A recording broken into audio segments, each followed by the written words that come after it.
right, back of the pack ultra guy. We got Andrew Mayne on. Andrew has an amazing story that I can't wait for him to share with everybody. Um, I mean, we've just exchanged a little bit, and I've read a little bit up on him. I've Instagram stalked him. Sorry, Andrew, but I've Instagram stalked him. There's no restraining orders, but I'm pretty excited to hear his story and just have him break down his ultra journey.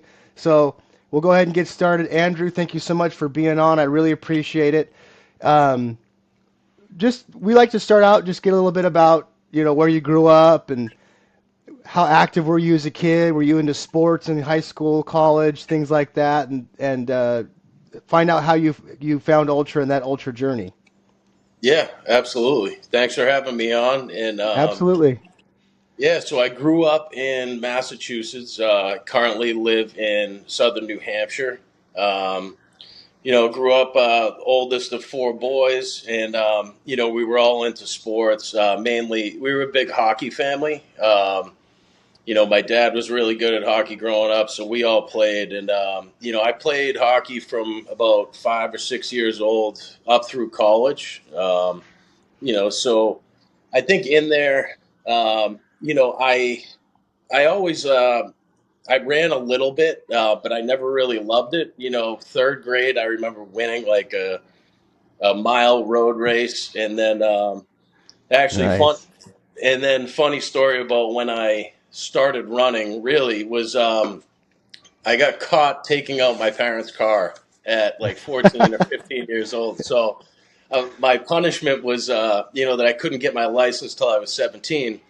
But my dad was a big runner, and he every year he ran this 10K. And so I was like 15 or 16 years old, and he gave me a chance to get my license on time. He said, "Hey, if you beat me, in this 10K, and then I'll let you get your license on time." And he was really trying to get me to be more active and train before hockey season. But so funny enough, I got out there and I didn't really train at all, and I kind of just tailed him the whole race. And then with a mile left, I flew past him. So I guess I was always decent at running. I just didn't really train that much or practice that much. So, yeah. And then, after college or after 9/11, I left college. So I played hockey for like 2 years in college Nice. at Assumption University. And, and then I joined the military and kind of forcefully got into running even more then. Yeah, there's no rewards there once you get your license early. It's run or you're not in. Right. Yeah. Yeah. Well, I've heard some horror stories of running from some other vets, never that I've had on the podcast, but it's almost like either they still ran after or they were like, I'm never running a freaking step ever again in my life after they got out of the military. So it seems like it either molds you into, a runner later in life, or it's something that you're just like, I'm done. Yeah, yeah, and I mean, for me, my last deployment I did in Iraq was 2010, like right up until the end of 2010, and so a friend of mine who I was over there with, his father actually got three of us a number for the Boston Marathon for when we got home, and Whoa. so we actually started kind of training for that while we were still in Iraq, and then came home. And at this point, like I never ran a marathon, so I'm like, oh, it's the Boston Marathon. We got to take advantage of it. So we, we trained a little bit, probably not the way that you're supposed to, but we went out and yeah. So we came home and I ran the Boston Marathon in like 2011. Uh, yeah. That's So awesome. yeah, yeah, I had yeah. another Bostonian on the podcast, um, Henry Ward, and the way he would talk about the Boston Marathon growing up there, it was like I've never been. I'm not fast enough yet, or I guess I have to wait for the age group, to come down the time. But the way he talked about it, it was like a whole community event, like the spectating and everybody just kind of takes the day off, and it's a whole thing. It's not just like the Phoenix Marathon here in the Phoenix area. I mean, people kind of spectate and, friends and family, but the way he described it is just like it's packed. Like the streets are packed, and it sounds Oh, awesome. absolutely. I mean, I always say it's my favorite, kind of weekend of the year because it's the kickoff to like kind of the unofficial kickoff to spring. And Mm. Monday is actually a holiday in the state, Patriots Day, and so everyone kind of takes off work if they don't have work. And yeah, I always grew up. We always went to Heartbreak Hill and got a nice spot there. And I remember growing up as a kid. It was real powerful. I remember even back when like Uda Pippig won, and one of the biggest memories I have from the Boston Marathon was um, Dick and Rick Hoyt, when the guy who Yes. pushed his son in the wheelchair, and like to me, I just remember being a kid and just getting so emotional, because it was so inspiring to see them do it every single year. So it was exciting. I always, even as a young kid, I was, always really excited to go watch the marathon. So it's definitely, and then running it was, I realized how truly incredible it was because the whole way for 26 miles, you have people lining the streets and, just the atmosphere is incredible. Yeah, I mean, I'd love to at least get back at some point and just spectate it. Someday I'd like to run it, but it just sounds amazing. So that's and to get the entry, um, you know, while you're deployed and go, oh crap, I got to train. I I'm not great with geography, but it's pretty safe to say that that's two different environments, right? The desert and then the Northeast. So I don't know how that translated the training wise, because it's probably pretty hot in the desert, and then you come in into Boston in the spring, it's probably a little chilly. Yeah, absolutely. It was, you have like the dry heat over there, and then you come back here to the, cooler but humid, weather back here. So it was Yeah, definitely different. But yeah, we that's got it so done. cool. And you finished, and so from there, was it something that clicked where you're like, hey, I'd like to continue to do this, or did you start to do something else? So yeah, at the time, so I did that one, and then at the time, for the few years after that, I kind of went into a little bit of a dark place, just from post deployment stuff with, experience some, PTSD, anxiety, depression, some addiction issues, and so I really didn't, I didn't run that much for a couple of years, and then. I remember there was an event coming up at the time, and so it's kind of the military version of the Boston Marathon. It's called the Tough Ruck, and it's Nice. same thing, marathon, but you just do it with a rucksack on. And they ever since the Boston Marathon bombing, they separated the two. It used to be on the actual course, but now they do it on the Sunday. So Sunday is the Tough Ruck, and then Monday is Boston, and it's the Tough Ruck's a lot easier to get into. It's like 1,000 people. So a few years after I did Boston, I signed up for the Tough Ruck, and for that, I felt like that was the thing that really kicked things off for me. Because I'm not the best runner, at all. I even tell people, I'm like, I joke with people, I'm like, I'm not a runner at all. I just like to do hard stuff. And the Tough Ruck was cool because you're taking something else like the ruck and you have this weight. And for me, like I'm the type of person, it's like I love when it's raining or snowing or like there's terrible conditions because I feel like I have like a fighting chance in that situation. So for me it was really cool because you just have something added in there, aside from just running itself. But yeah, that's when I realized, all right, it does something. Yeah, I wanted to stay in shape physically, but for me, it really helped me, with a lot of the mental health stuff. It helped up here more than anything. So that really got me rolling with the running, and I went from there. Nice.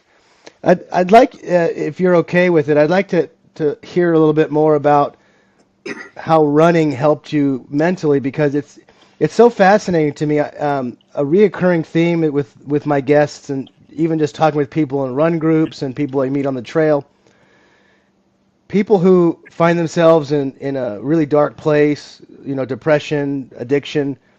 Running seems to be this like alternative medicine, so to speak, where they somehow find it and in that journey and they attribute that finding that running, trail running, road running, whatever it is, rucking in this case, to really kind of setting them straight mentally. If you don't mind, what do you think that is? It just fascinates me. How do you think that works? Is it something else to focus on, or how do you think that works? Yeah, I mean, the way I see it is, I think there's a few components to it, and one being, everyone talks about that runner's high. So, Mm. whatever goes on in the brain, as far as dopamine and whatnot, I think that's a piece of it.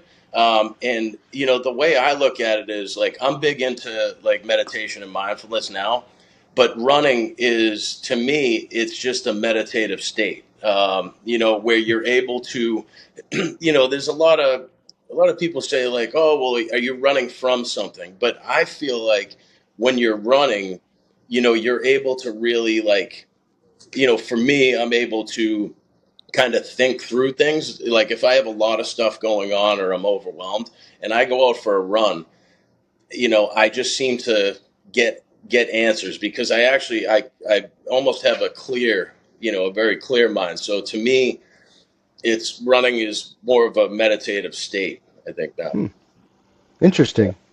That's fascinating. Do you use music, or is that something that kind of distracts you? So I do. I'm about 50-50 on music. There's some days where, I feel like when I'm in that place where I really don't want to run, but you do it anyways, I definitely, lean on music a little more those days. And then there's other times where I just need to go out and, think through some stuff going on in life. And, I find that it's easier if I don't have music. And I think too, I've done some ultras with music and then without, and so I'm about 50-50 Hmm. on music.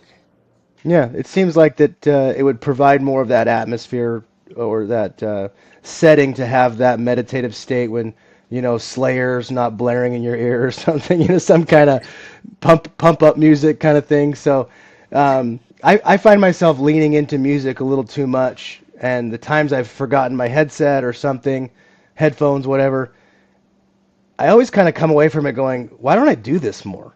You know what I mean? Like, why don't you leave those at home more? So maybe I'm taking that as an internal note to follow Andrew's lead and go more 50-50. Right. Um, what, so you finished the ruck, the tough ruck, Boston Marathon, tough ruck. I don't know exactly what they call it that, but around when is this as far as time frame goes? So that would be the tough rock around that. It would have been about somewhere about maybe 2016. I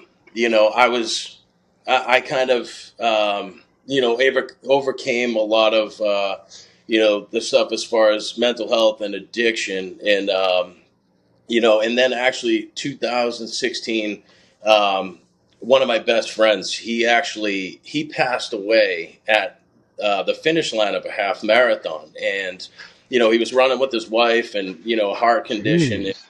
Yeah, so like at that point, between like, the mental health issues I was battling and then, his death, I decided like to really crank it up a notch and lean on running just to get through a lot of that stuff, whether it was grief or, anxiety and depression. And yeah, I just kind of really went with it from there. So that was about 2016, and then Yeah, I just started. I did the Lake Placid half Ironman, the 70.3. Nice. That I tried to get into. I hadn't been on a bicycle in 20 years, and it was funny because like a lot of the people I was talking to, they're like, "Oh, do you have the right shoes and everything for the bike?" And I'm like, "No, no, I don't have a bike. I just rented one for the weekend, and I'll put put my feet in the you know whatever the little hooks there." So I feel like I've always tried to be, and I'll continue to be just like that. I almost take pride in like just being like an ordinary guy, like trying to do some extraordinary stuff, like or some really tough stuff.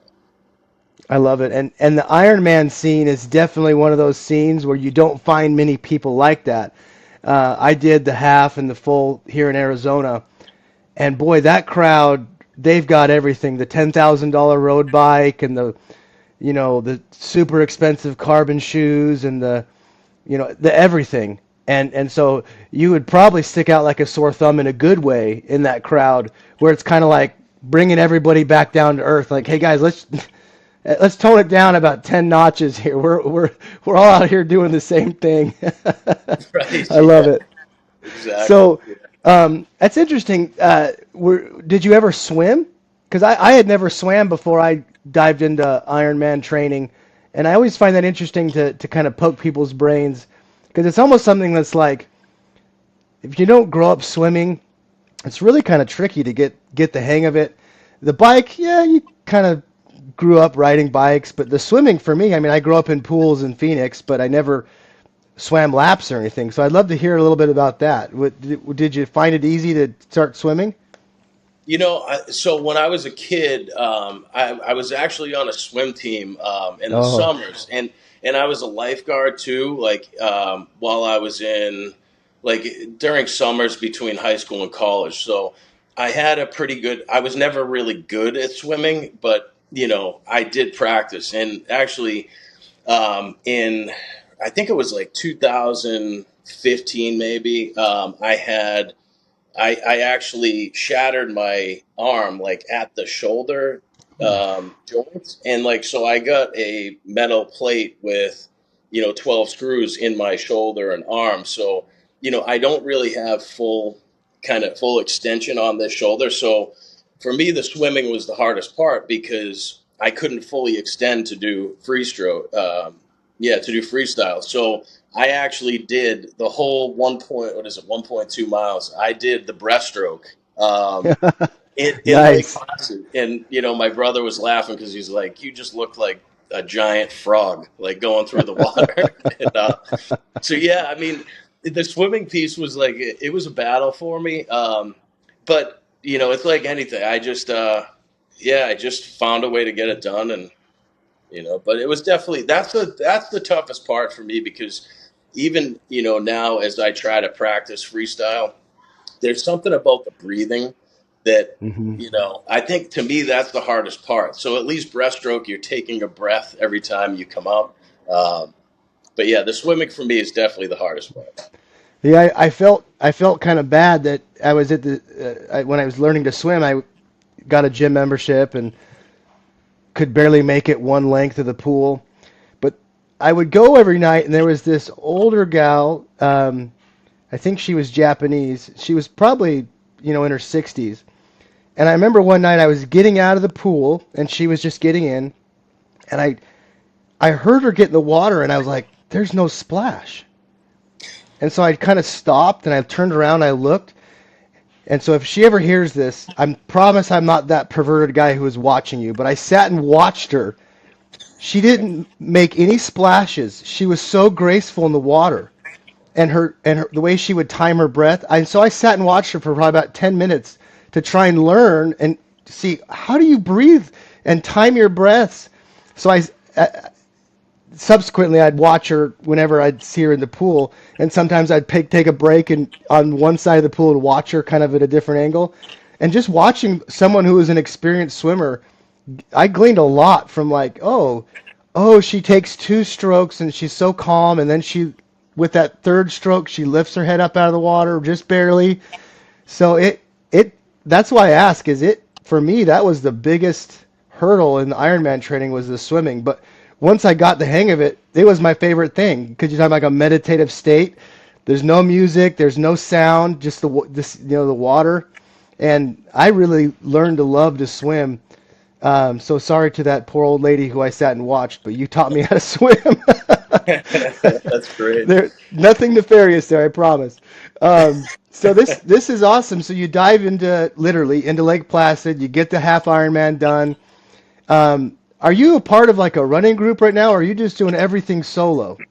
No, I just do everything solo, and I always say like my I was one day I was taking a video and I think I posted it on Instagram or something, and I said, yeah, I'm with my training partner, and like it's my 10-year-old son, like he'll get on his bike and follow me when I go out for a run, and then I have a 2-year-old son who I'll go out and just push in the carriage, and yeah, so I'm not part of like a running club or anything like that. I've just I actually I really enjoy, training alone because it helps me, like I said, in that meditative state. But then there's an aspect too that when I do train with another person, I do enjoy it. And then, as far as like the ultra community, I love, connecting with people out there. That's one of the best.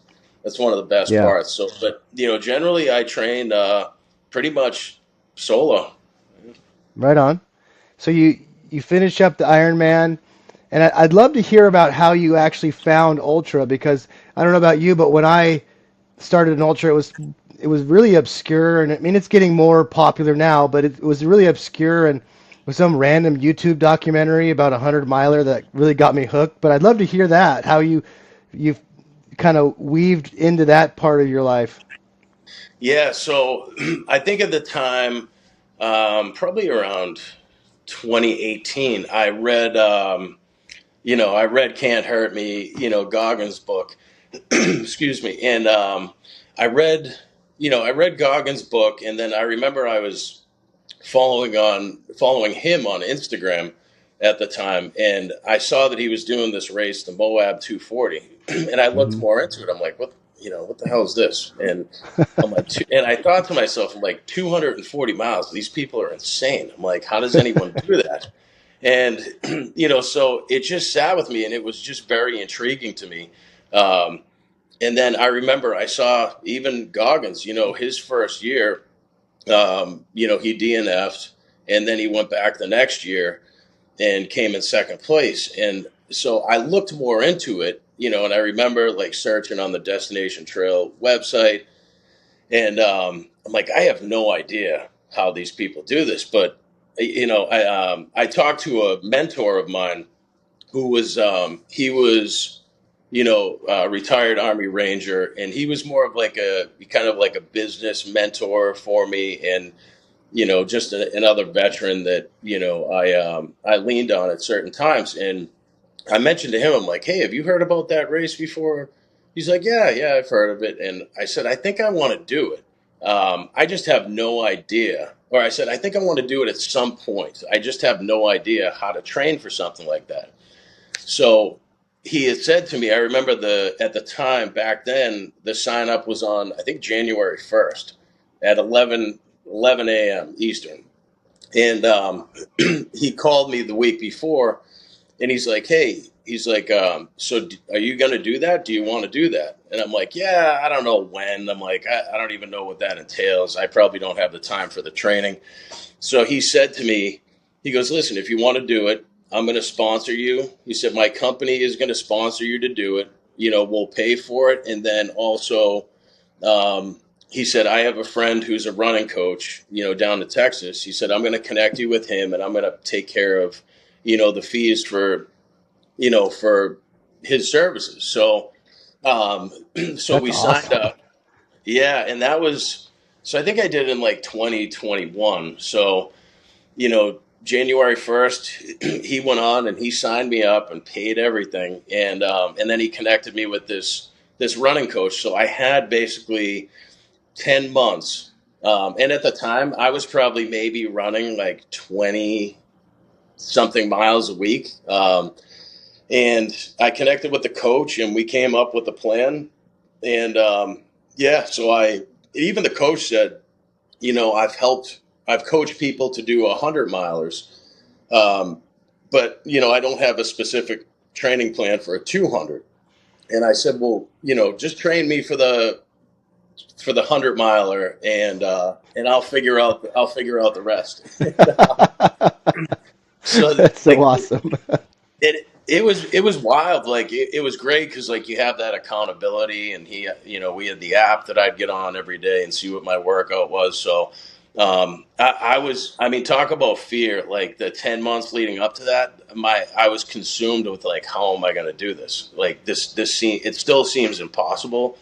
Um, but I just that just continuing to run and staying consistent. I did that for 10 months straight, and I just became obsessed with it. Yeah, and then so I did one ultra before that. Like, so I hadn't done all the races I did were on the road, and I did the Ragged 75 mile, which is it's in New Hampshire, and that one it's basically a stage race. So it's like marathon on Friday, marathon on Saturday, and then a 50K on Sunday.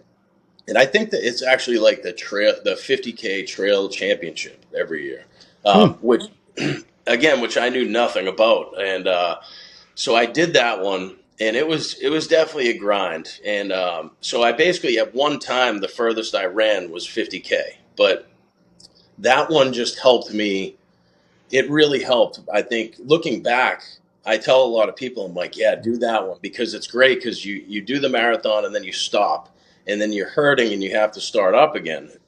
Just like at an ultra, if you take a nap or something. And so I did that in August, and that was my training race before Moab. I did that in early August, and then went out to Moab. But it was funny story. Like I had no idea what I was doing, so I connected with this group on like the Moab Run group on Facebook, and everyone was looking for a place to stay before. So there was a group of about 6 of us that connected, and we had a Zoom call like every couple weeks.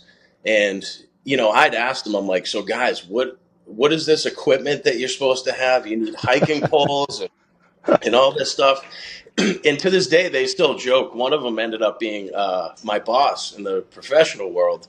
And he still tells the story to this day. He's like, yeah, Drew was, he got on these Zoom calls and he was clueless. And we all sat there and said behind his back, like, there's no way this guy's going to finish. He doesn't know what's going on, and like I didn't have a Solomon pack or anything. So those guys helped me out a lot with the gear, and and then then Moab was in October.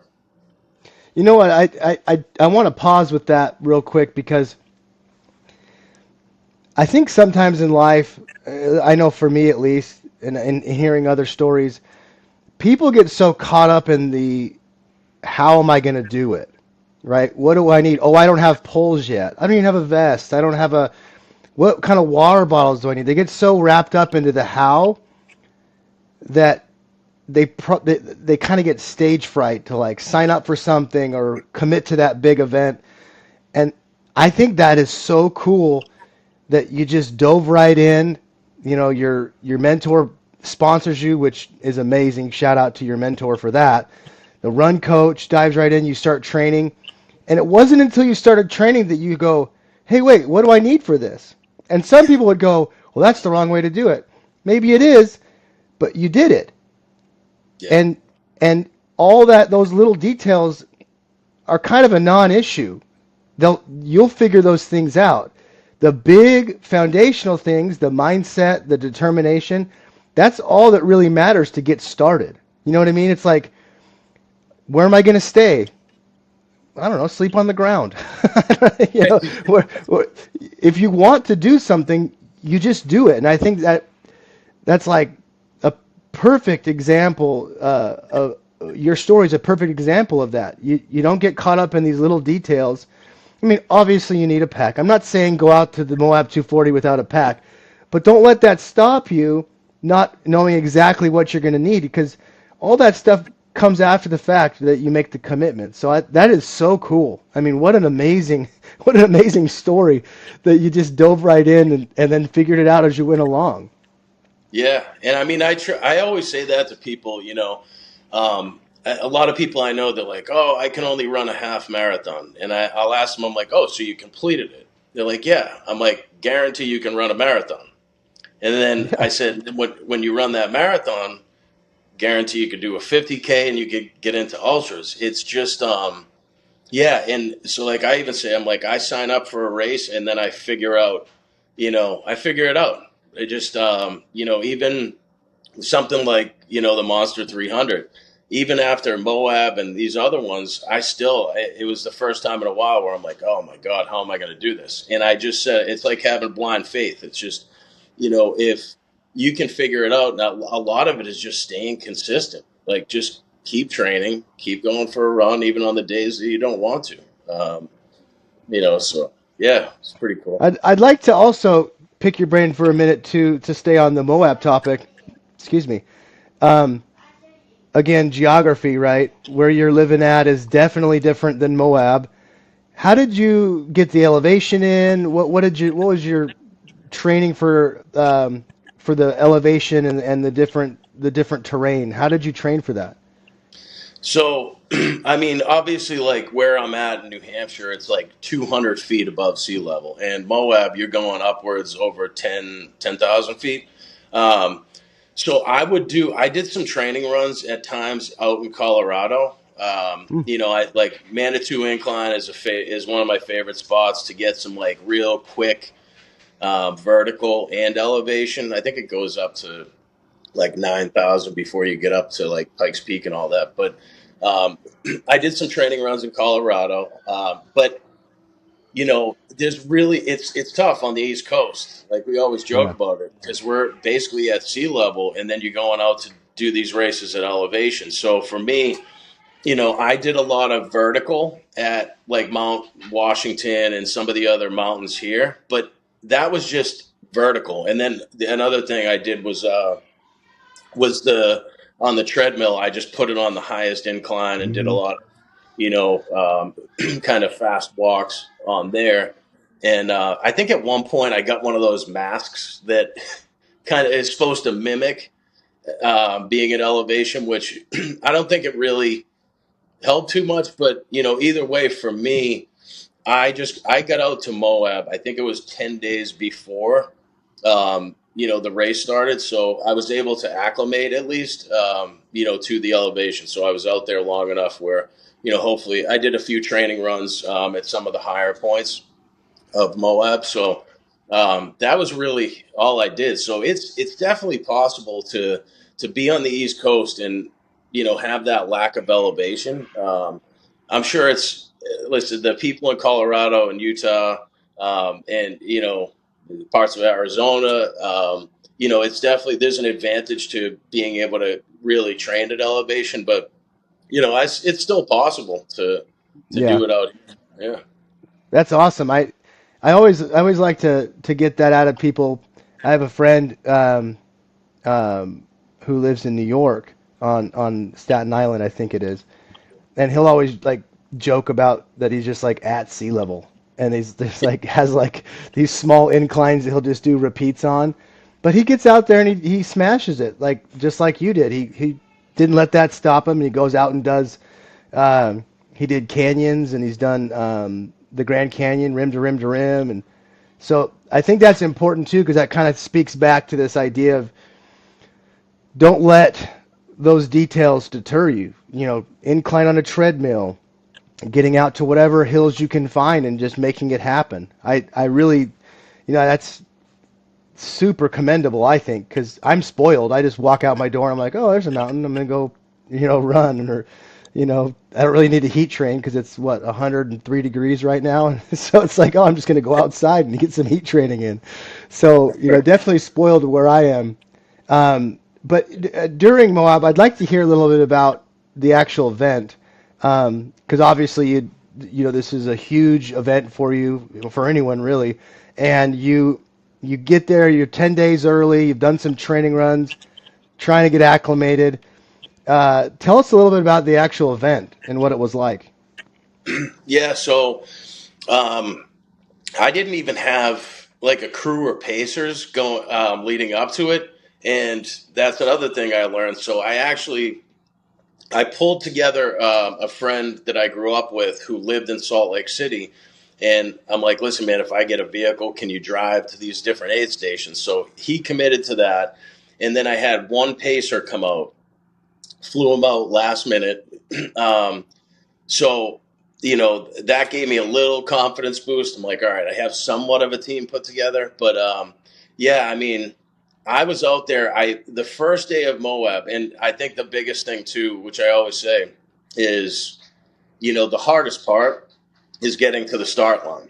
Because you have all that fear leading up to it, and you know this, like and once once the race starts, it's like, all right, all that stuff subsides, and you're just kind of locked in and out there. But I remember the first day, that you go through a lot of the desert and Red Rock area.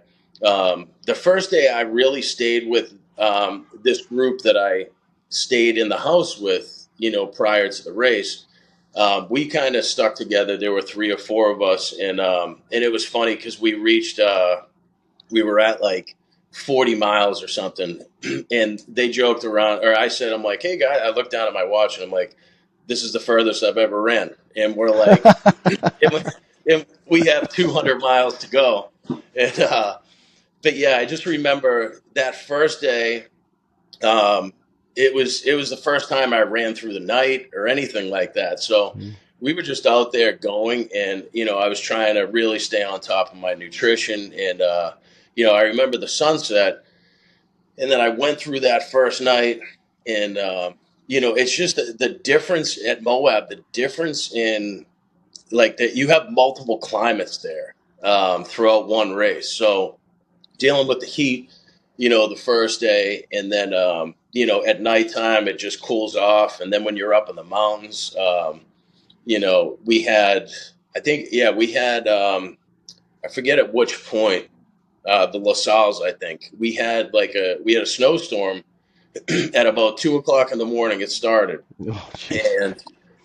and I was just laying down in the back of a vehicle at the aid station to take a nap, and my pacer woke me up, and he's like, "Man, we got to get going. It's starting to storm." And it was just hard for me to get going. But once I did get going, like the snow, I can deal with that any day. Just from being in the Northeast. So we went straight through that, and it's funny because I got so fired up for that portion, just because it was like some added challenge, on top of running itself. But yeah, I mean, that was really the time, like I was figuring everything out. Like all I was doing at Moab was, I was pursuing this goal and this challenge, but I was really just like learning as I went, and I didn't know when to sleep or when to. I was talking about to people like right before about like, hey, how do I balance my electrolytes and food and whatnot? So I mean, yeah, I figured it out there, and yeah, but the race itself, it was cool because like once I got about, I'd say the first day I started having stomach issues, and I remember thinking like, oh man, I might be done, because there was some rain in there too, so my feet were all messed up. And it was the first time I ever had to experience like those real stomach issues and then real foot problems. And around like mile 65 or 70, I remember I may be done. And so I remember being at the aid station, and I had some chicken noodle soup and just got down whatever I could, got my feet worked on. And I remember like just getting through that when I thought I was going to be done. Getting through that was so empowering, because from there on out, I feel like I crossed that threshold of pain that I was just almost numb. And then from there, it was obviously not smooth sailing, but I got to that point. Once I broke through that and realized like, oh, okay, so like this comes in waves, and you hit your low point, but then within 4 or 5 hours, you feel like you're on top of the world, and your body feels Yeah. great, and then it happens again. So I was able to really ride that out, and yeah, it was just one big learning experience too. Yeah, that would be, you know, quite interesting. You're to be the person you're going along with, and then the guy next to you is like, "Hey, what's electrolytes? How do you balance that out?" You're like, "Wait, what? You know, what? Do you have any salt? You know, are you taking anything?" But again, that just speaks to this idea that like you had a goal and you're going to do it, and it didn't matter. You know, again, I'm not saying don't figure it out, but you were figuring out as you were going along, and that is a really important quality because that translates into everything else in life. It's not just like, oh, this is specific to ultra. You're taking these steps before the car's built. You're kind of building it as you're going along, and I think that's important. An important message to get out there. So you obviously finished. Yep. Um, you got your. I think that's cool. The Destination Trails does the custom buckle. Each one's different. I think that's really cool. You got that. What was the recovery like after that? Obviously, it's the longest you've ever gone, so you didn't know what to expect with that. But what was that like? Oh, I was a mess. I remember my feet. Somebody thought I had rhabdo because my feet were so swollen, and I was laid up in the hotel for about a day and a half before I had to fly home.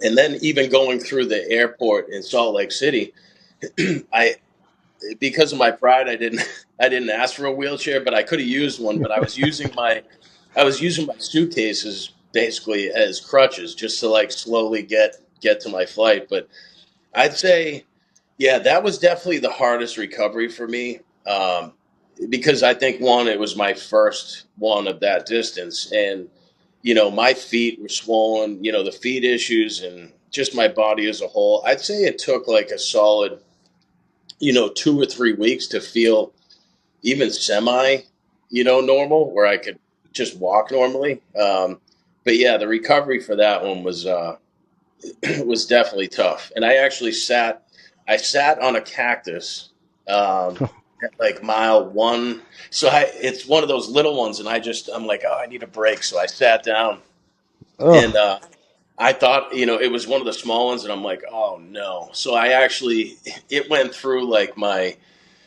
shorts, my spandex, everything. And I remember I didn't change my pants for the rest of the race because it was some of the cactus needles were just, they were all over the place, and they were those little ones. So, yep. I Hard to just get didn't, out.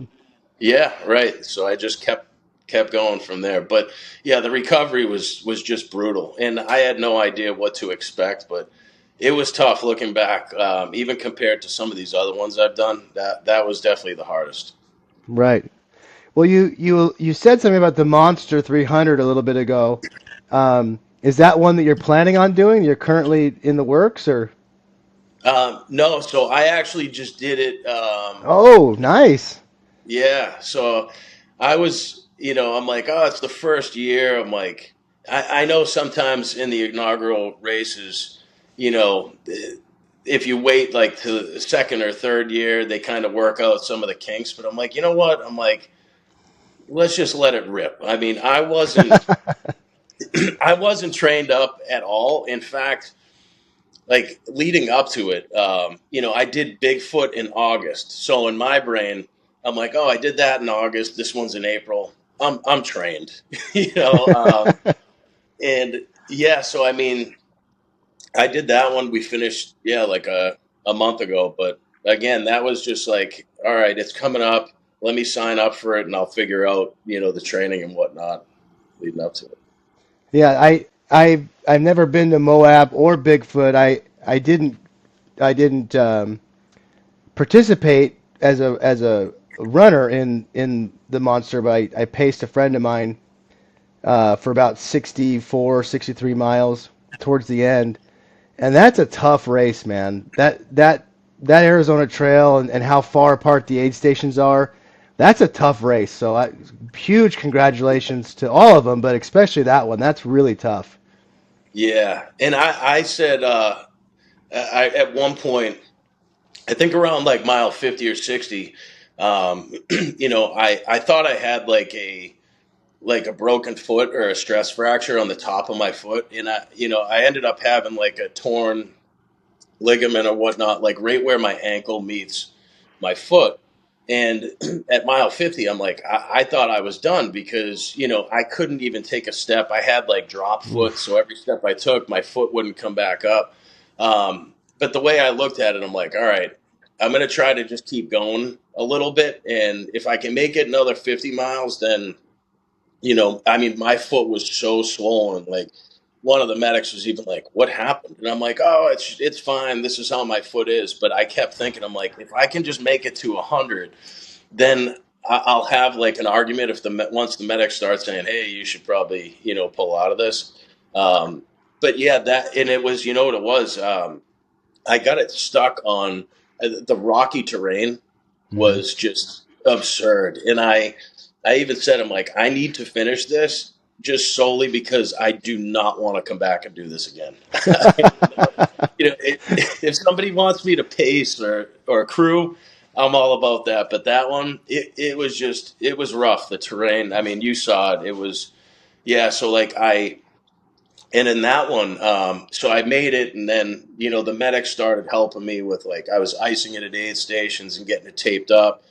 And at mile 250, I probably have one of the most powerful experiences at any ultra.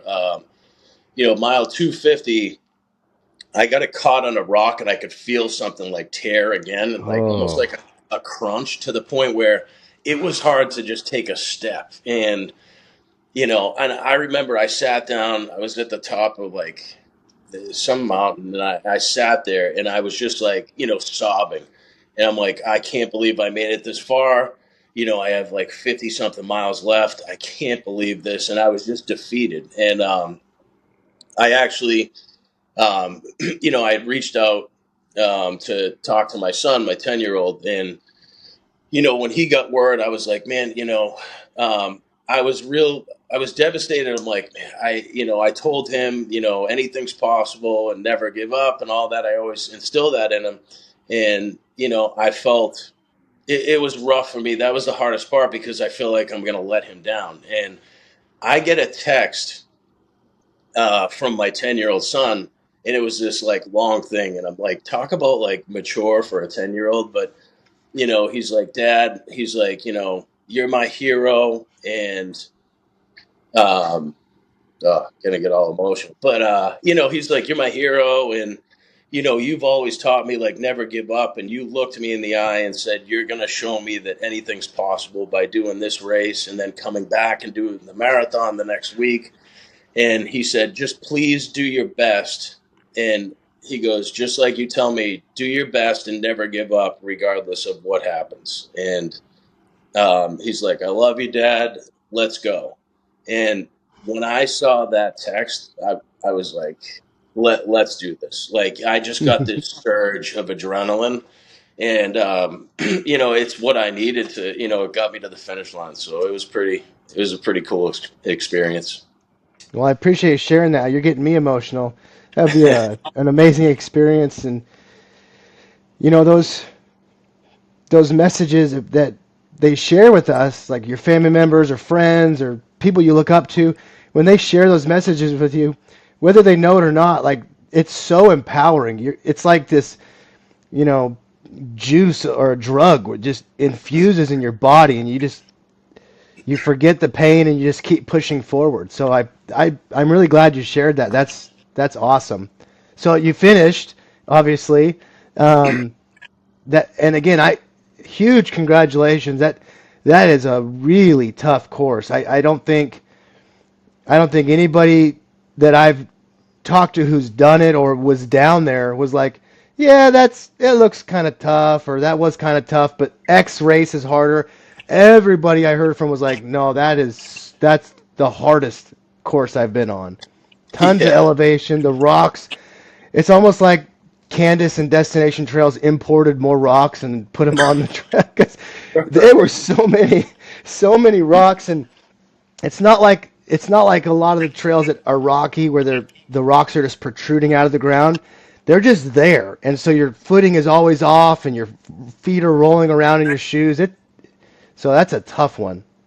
Yeah, it's funny because we were at one of the aid stations. It was after 200 somewhere, and there was a big group of us that were kind of just like going back and forth, passing each other. And we're at the aid station, and one of the volunteers at the aid station, they were explaining the next section to somebody, and I just looked up and I was, completely defeated. And I said, "Are there rocks?"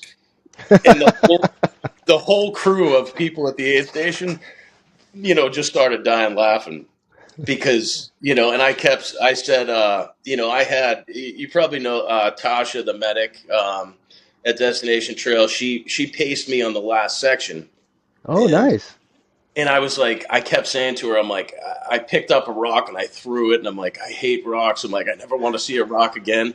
But it was, yeah, the rocks. And I said to her, I'm like, I think, Candace just had truckloads of rocks come in and just dump them on the course, because it was brutal. But It doesn't sound like it, when we're talking about it, but anyone who's been down on the Arizona Trail knows exactly what we're talking about. It's just so rocky, and I mean, I was so in awe that people that were finishing and just knew a small taste of what they had gone through. It was so empowering to watch them. And did I hear you say you did a marathon after you came home? yeah, so that I signed up. I usually, whenever I do one of these long races, I always use it as an opportunity to raise funds for some nonprofit, and I mainly focus on veteran nonprofits that are focused somewhat in like the mental health space or just empowering vets. So I raised money for the organization who puts on the Tough Ruck, the one I was telling you about, the Boston Oh, Marathon. nice. So that was, I signed up for both, and I said, I'm like, I have 8 days to recover, and then I have the Tough Ruck. And it's interesting. Like, I get real competitive for that one because I I have the record for it, and I've won it like 3 times. But so Wow. I get out there and I see my buddies, and I'm like, I just I get competitive. So this year was a little different, but I went back and, my ankle, my foot was like really messed up, and I tried to get an MRI, and like the timing on it, I just couldn't make it happen. So my son said, "Dad, did you get the test, on your foot yet?" And I said, "Buddy, the test is on Sunday." And he goes, "Yeah, but Sunday is the Tough Rock Marathon." And I said, "Exactly. That's when I'm going to test out." And so, it's, but yeah, I did that, and I had the lead in that one for the first 15 miles, and then my legs were just like, "Nope, you're done," and they just shut down. I mean, I came in like eighth place or something. It was pretty cool, but like just finishing it was amazing, and so that was pretty cool. 8 days later, did Yeah, that one. that So. not to take away from the monster, because that's a monster race, huge. But to do that 8 days later is almost like a mini ultra, because it's like you gotta like shuffle there because your feet are trashed, your ankles trashed, your legs are just jello, and you're like, let's go. It's Yeah, like a miniature, like, you know, uh, post race, what do they call that, in the end of the book, the acknowledgments or whatever. It's like the acknowledgement to the monster, like, no, we're gonna get this done and make it happen. I mean, that's just incredible. That's so awesome. I mean, it's hard for me to ask this question because you've already done so much. But do you have other things or other adventures planned or races or? yeah, I do. I think I came to this realization, like there's a few things. Like, I want to help other people to like get to this point and accomplish that. So like I've even thrown out a couple feelers to friends and people I know who have said, "Oh, I'd love to do that," and I'm like, "I'll help you." I'll help you get there. I'll go and pace and crew you, whatever. So like, that's definitely something that's on my radar. I want to help somebody, who hasn't done it, get there. And then at the same time, I think what I'm going to do is, over the course of the next year, I'm going to work on my, speed a little bit. So, one of my goals is to go to the Tough Ruck Marathon next year, and I want to like break my time record and, and Nice. win it, because the biggest thing for me is like, I want at that one, like my kids can be waiting at the end and crossing the finish line with them. That's like just the ultimate. That'd be the most amazing thing for me. So I want to do that, and then next year I'm focused on. I want to get into. I'm going to try to get into Leadville and or the Vermont 100, and Nice. I'm going to kind of like go back and do what maybe I should have done in the first place, like go like 50, 100, and I want to try to, now that I've done the 200s and 300. I want to go back and maybe try to just improve a little bit more and, and do some other stuff. But Cocodona is definitely on my radar, maybe for the next year. Cocodona is on the radar. And then I've talked to some people about getting sponsored for the Great World Race, the seven marathons on 7 Yeah. continents, 7 days. So it's just it's a huge entry fee. So Yeah. that's something I'd love to do. And I was actually talking to somebody about 6 months ago, an old boss of mine, and he's like, hey, would you ever want to raise funds for this rare disease that it's a certain type of cancer? And he said I could get like Notre Dame and us at the biotech company to sponsor you if you want to try to, because I mentioned like the Transcon running across America.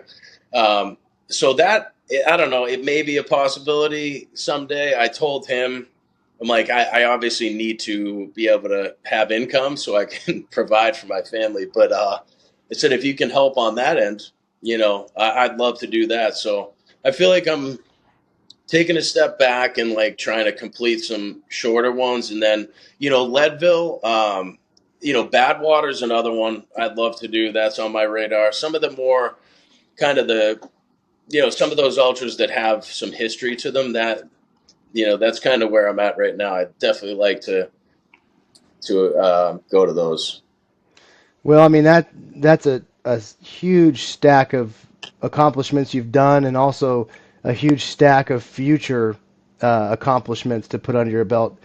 Cocodona just sold out in what, like 2 minutes. Yeah. This past week. So there's definitely charity bibs for that. There's plenty of options to raise funds to do that. So, I mean, at this point, you got a huge trajectory up, and I think that's cool that you're going back, because when I've gone back to the shorter distances, it's almost like a reset where I was like, no, you've got to run. Like you got to go fast. Like, oh, okay. Like your brain clicks back over. You're like, oh, I don't have 75 hours or 120 hours to do this. I got to get this done in this time. And it's a whole new challenge, right? Because you've gone from one mode and then you go to these shorter ones and you're like, oh, this is hard. It's all hard. Like it doesn't matter. People think, oh, you did a 250, you did a 300. That's so hard. You're like, bro, go run a fast 5K. Like that's hard. Like if somebody, God forbid, was like, hey, it's your life, or you have to choose between doing Cocodona again or doing a fast 5K, I'd be like, I'd do Cocodona again before a fast 5K, because I know how hard it would be to train to like do a certain time for a fast 5K, because it's all hard. So I think that's really cool that you're going back to kind of fill in those gaps, and you'll gain a lot of experience in doing that. But transcontinental run, that would be awesome. I just had a guest a few guests ago, Buff Runner, and he's got plans to run across America as well. So I guess something's in the water. Everybody, Yeah, right. it's a huge accomplishment. A Yeah. huge thing to do. Well, hey, this has been awesome, and you've been so generous with your time, and I just want to give you a chance to maybe say something that you've wanted to say, or give a shout out to some people before we close out. Yeah, I mean, yeah, just definitely like I mean, my goal in doing this like is, just to really show, people that you can bounce back from anything and accomplish like, crazy stuff. I think in number one, it's like show my kids, that it's possible. So later on in life, if they go through hard times, or need to use running as, a tool, for their mental health or whatever, that you can accomplish, crazy hard things. And, obviously like my kids are, the number one motivator for me. And, and just like my family for being supportive and putting up with it. And I mean, the ultra community, the people I've met at some of these races, I freaking love it. You've never met somebody before, and then you end up being real close friends. you know, Yeah, just the because you trauma can. bonding. Yeah, right. Yeah. So, I mean, yeah, and the plan is just to keep going. Even now, like my kids, I just did a 5K with them, and I want to kind of do it with them. That's important to me. Like do that and watch them build up, and because of that, my son said, I can't wait to do a marathon with my dad. So like, yeah, I mean, just having the support and motivation from them has been huge. That's so awesome. I mean, it really does. The loved ones, they do put up with so much with the training and the actual event and all the logistics, and they also provide such a motivation and an escape hatch, so to speak, from all the dark times during the event. And it, I don't know how much. I don't know if they realize how much power that we draw off of them, training and also intra event. So I couldn't agree with you more. Uh, Andrew, what one thing I like to do with my guests to thank them is I want to send you something from Death March Running Company, just a little gift to say thank you. Um, so I'll get your details offline. No need to tell everyone where you live in South New Hampshire over the call, but I'll get that from you offline. I'd love to send you that. Just I'm really grateful that you jumped on. I mean, I'm feeling super excited about running again. It's just this is a really selfish project on my part. I visit with these amazing people and hear these stories and just get so motivated. So again, thank you for that, and I appreciate you telling your story. No, thank you. Absolutely. Absolutely. We'll stay in touch. Thanks, Andrew. All right. See All ya. right. Thank you, Christian. All right. Thank you.